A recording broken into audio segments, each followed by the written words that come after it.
কাকু জান টান কই ঈদের দিন মোগলকে একটু দেখা সাক্ষাৎ করেন না কি কথা কর না কি হইছে আপনি মোগলকে দেখা সাক্ষাৎ করমু আজ মসজিদে যে নামাজ পড়তে গেলাম হুজুরে মসজিদে টাকা উঠে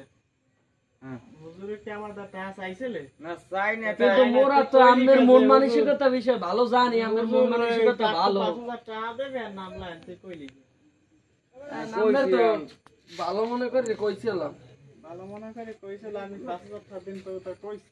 কোন নাই তো তারপর আমাদের লগে থাইতে বুঝি আমাদের মন মানসিকতা বুঝি আর এই যে আমার টাকাটা জরিফা তো দেওয়াইলি জরিফে না কি অত মসজিদেই দেবে আমার পালার আমার লাগে ফাজলি দেখ আমরা জরিমানা টাকা দিমু না জরিফা তাই আমি এখন টাকা কাম কি কোন কাকু লাই মোরা ছোট ফলান মগজ নাই এখন এরকম করেন আপনি মনে রাস্তা কাটে বই দিয়ে যাবি প্যান খুলে দিয়ে যাবি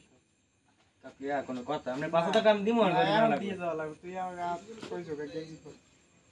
গেঞ্জি খুলে দিয়ে তার পরিবর্তে গেঞ্জি খুলে দিয়ে যাবি না না বিলটা খুলে দেব বেল খোলার এই 22 টাকা হ্যাঁ জান ঠিক আছে জান আপনি যে এরকম ধরেন রাস্তা কাটে বই সমস্যা নাই জান কাকি রাস্তা কাটু সব ঠিক আছে কাকু